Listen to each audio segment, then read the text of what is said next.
मेरी अम्मी ने मेरी शादी एक 14 साल के नाबालग लड़के से कर दी। वो रोज़ाना रात को मुझसे दूर दूर ही सोता। जब उसका बड़ा भाई कमरे में आता तो वो उसके गले लगकर खूब रोता और फिर सो जाता। मैं सुबह सोकर उठती तो मेरी शलवार जगह जगह से गीली होती। मैं डर जाती कि वो तो कुछ कर नहीं सकता, फिर मेरे साथ ऐसा क्यों हो रहा है। एक रात उस 14 साल के लड़के ने अपने भाई के साथ मिलकर मेरे साथ जो किया मैं बता नहीं सकती। तो दोस्तों, कहानी में मेरे साथ क्या हुआ जानने के लिए वीडियो को पूरा सुने। मेरा नाम शानू है और मेरी उम्र 18 साल है। मेरा ताल्लुक सिंध के एक गांव से है। मैं जिस गांव में रहती हूँ वहाँ छोटी उम्र में शादी करना आम सी बात है, या यूँ कह लो ये हमारा रिवाज है। मेरे 18 साल के होते ही पंचायत ने मेरे पापा को मेरी शादी का हुक्म दिया। लड़का पंचायत के आदमियों ने तलाश कर लिया था। अब सिर्फ बाबा को मुझे रुखसत करने का हुक्म था। मुझे शादी करने में कोई दिलचस्पी नहीं थी क्योंकि मुझे जिस्मानी ताल्लुकात कायम करना पसंद नहीं था। मुझे जब मेरी बहन ने आकर यह बताया कि मेरा शौहर 14 साल का नाबालिग बच्चा है, तब मेरी जान में जान आई। जाहिर था 14 साल का नाबालिग बच्चा जिस्मानी ताल्लुकात बनाने से कासिर था। इसमें इतनी ताकत कहाँ थी कि वो मेरे साथ वैसा ताल्लुक बना सके। इसलिए मैं मुतमईन होकर अपने ससुराल रुखसत होकर चली आई। मैं अपने बिस्तर पर मुतमईन अंदाज में बैठी हुई थी। नजरें मेरी झुकी थी। मुझे किसी मर्दाना कदमों की आहट सुनाई दी। मर्दाना कदमों की आहट से मेरे लिए अंदाज़ा लगाना आसान था कि कमरे में दाखिल होने वाला शख्स मेरा 14 साल का नाबालिग शौहर। कमरे में कोई दाखिल तो हो गया था मगर खामोश था। कमरे में आए शख्स को देखने के लिए मैंने अपने चेहरे से घूंघट उठाया और अपनी झुकी गर्दन को उठाकर अपने शौहर और उसके साथ खड़े उसके बड़े भाई को देखा। शौहर की मौजूदगी में समझ सकती थी मगर जेठ की मौजूदगी, वो भी सुहागरात के दिन, मुझे सरगिर्दा कर गई। आप यहाँ क्या कर रहे हैं जेठ जी? मैंने दोबारा नजरें झुका कर पूछा। अपने भाई को कमरे में छोड़ने आया हूँ। उसकी पहली रात है इसलिए थोड़ा घबरा रहा है, मेरे जेठ ने नरम लहजे में कहा। मुझे शर्म के मारे कुछ न बोली और चोरी निगाहों से अपने शौहर और जेठ को देखने लगी। मैं इस इंतज़ार में थी कि वो कमरे से बाहर जाएंगे और मैं अपने नाबालिग शौहर को समझा सकूंगी कि वो जवान होने तक मुझसे दूर रहे। मेरा नर्वसपन देखकर मेरे जेठ ने अपना हाथ अपने भाई के हाथ से छुड़ाया और बोले, मैं अपने कमरे में जा रहा हूँ। मैं किसी चीज़ की ज़रूरत हुई तो बता देना। वो मुझसे नहीं अपने भाई से मुखातिब हुए थे। मत जाएं भाई, मुझसे ये सब कुछ नहीं होगा। अब क्यों नहीं मेरी जगह इस काम को सर अंजाम दे देते? किसी को कुछ मालूम नहीं होगा। मैं वादा करता हूँ आपसे ये रात हम तीनों के दरमियान ही रहेगा। मेरी जगह आप खेती में बीज बो दें। अपने भाई को कमरे से जाने से रोकने के लिए वो अपने भाई के पाँव में पड़कर इस्तदा करने लगा। उसकी अजीबोगरीब फरमाइशें सुनकर मेरा सर चकरा गया।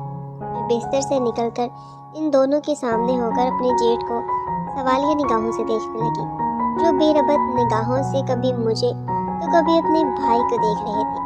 बकवास मत करो छोटे, ऐसे मजाक बीवी के सामने नहीं करते वरना वो नाराज हो जाती है। वो अपने दांत पीस कर बोले और अपने भाई को अपने कदमों से उठाया।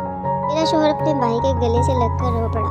उसे इस तरह लड़कियों जैसे रोता देखकर मुझे ताज्जुब होने लगा कि कुछ गलत है। वो मेरे साथ बंद कमरे में रुकने से ऐसे घबरा रहा था जैसे वो लड़की हो।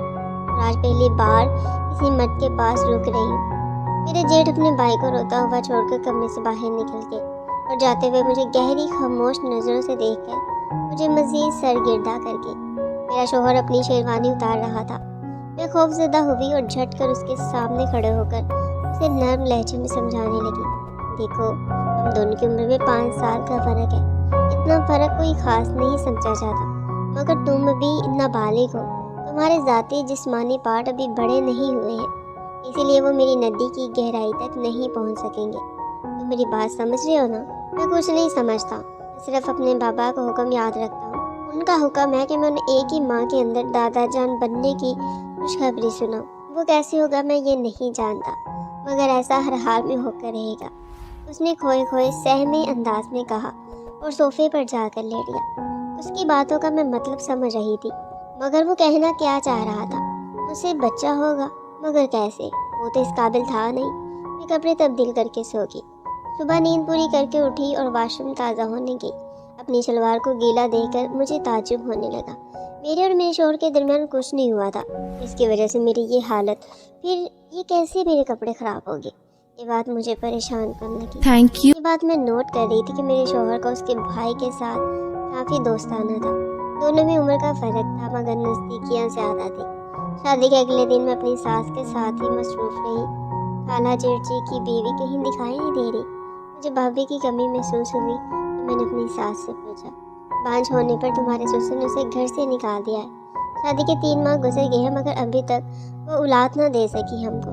मेरी सास ने बताया, मगर खाला एक बात अहम तो नहीं है कि शादी के फ़ौरन बाद ही बच्चा हो, और बांझ सिर्फ औरत नहीं मर्द भी हो सकता है।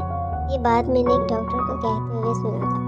सच, अच्छी बात करने पर सास खुश होगी मगर वो तो गुस्सा होने लगी और बोली, ये बातें अपने ससुर के सामने मत कहना, मर्द कभी कमज़ोर नहीं होता और मेरा बेटा वाकई में मर्द है, उसकी गवाह मैं खुद हूँ। उन्होंने बहुत फिक्र से कहा। अब से हर रात सोने से पहले जेठ जी कमरे में आते और मेरा शौहर उनके गले से लगकर खूब रोता और फिर सो जाता। उस दिन वो बहुत रोया, मुझे उसकी हरकत पर गुस्सा आया। मैंने उसे बाजू से पकड़कर खूब झंझोड़ा, ये सब क्या है? तो मुझे सच बताओ, तुम्हारे और जेठ जी के दरमियान क्या चल रहा है? तुम क्यों उनके गले से लगकर रोते हो? और फिर वो मुझे तरस भरी निगाहों से देखने लगती है। मुझे नहीं मालूम कुछ, सोने दो, मुझे नींद आ रही है। उसने नजर चुराकर जवाब दिया और सोफे पर जाकर लेट गया। उसकी हरकतें मुझे पागल कर रही थी। लड़की मैं थी मगर लड़कियों जैसी हरकतें वो कर रहा था। मेरा शौहर मुझे कुछ बताता नहीं था, इसलिए मैंने सोचा अपने जेठ जी से पूछती हूँ। मैं उन सब बातों में इतनी उलझी हुई थी कि वक्त पर ध्यान दिए बिना ही जेठ जी के कमरे में आ गई। वो मुझसे उम्र में बड़े थे, मुझे समझदार इंसान लग रहे थे, इसलिए मैं उनसे अपने तमाम सवालों का जवाब लेने की, मगर उन्होंने मुझे मज़ीद सवालों में उलझा दिया था। कमरे में उनकी बाहों में कोई लड़की थी जो बेतहाशा रो रही थी। मैं उन्हीं उल्टी कदमों से वापस अपने कमरे में आ गई। जेठ जी गलत इंसान निकले थे, मैंने सोचा नहीं था, और फिर खाला ने भी कहा था कि उनका बेटा मर्द है। वो खुद अपनी आंखों से देख चुकी है। वो शायद जेठ जी की इस मर्दानगी की बात कर रही थी। मैं डरे सहमे अंदाज में बिस्तर पर लेट कर सो गई। सोने से पहले दूध पीना मेरी आदत थी, मगर आज परेशानी में दूध पीना ही भूल गई थी। मैं जब नींद के आगोश में गई हुई कुछ ही देर गुजरी थी कि मेरे कानों में सरगोशी की आवाज़ सुनाई दी। देखो छोटे, ये तुम्हारी बीवी है, तुम इसे सब सच बता दो और अपने प्लान में शामिल कर लो।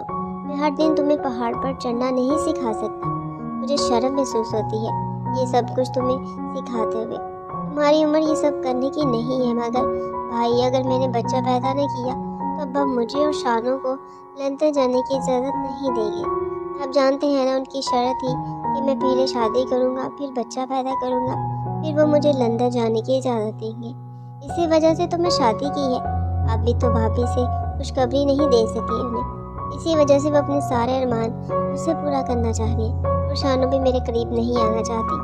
इसीलिए मैं उसे दूध में नींद की दवा मिला कर देता हूँ ताकि वो बेहोश हो जाए और मैं उसके साथ वो करने की कोशिश करता रहूँ, ताकि मुझे तरीका भी आ जाए और जल्द बच्चे की खुशखबरी भी मिल जाए। अपने शौहर और जेठ जी की बातें सुनकर मेरे होश उड़ गए। अपनी आंखें खोलकर मैंने उनके होश उड़ा दिए। तुम जाग रही हो? मेरे जेठ ने हैरत में डूब कर पूछा। हाँ, मैं जाग रही हूँ और सब सुन भी चुकी हूँ। अहमद तो बच्चा है, आप तो समझदार इंसान हैं। मुझे ये सब पहले बता देते तो मैं एक माँ से इन सब मसलों को सोच सोच कर खुद को जहनी बीमार न करती। दुनिया कहाँ से कहाँ बढ़ रही है, मगर हम लोगों की सोच अभी भी वही है। पोता पोती की ख्वाहिश में इतनी कम उम्र में बच्चों की शादी करके उनका बचपन छीन लेते हैं। मैं अपनी पढ़ाई तो मुकम्मल नहीं कर सकी, मगर अहमद के ख्वाब टूटने नहीं दूंगी। मैं बाबा साईं से झूठ कह दूंगी कि मैं माँ बनने वाली हूँ, वो तुम्हें लंदन पढ़ने को भेज देंगे। मैंने ऐसा ही किया। दादा बनने की खुशी सुनकर वो बहुत खुश हुए और अहमद को लंदन भेज दिया। जाते हुए मुझसे वादा करके गया तो वो मेरे लिए जल्द ही वापस लौट कर आएगा। बाबा साईं 1 साल बाद दाता बने, मगर अपने बेटे की बीवी से। इसी खुशी में उन्होंने मेरे झूठ को भी माफ़ कर दिया। अपने शौहर की वापसी की मुंतज़िर हूँ ताकि उन्हें दोबारा दादा जान बनने की खुशी दे सकूँ। तो नाज़रीन, ऐसी ही दिलचस्प और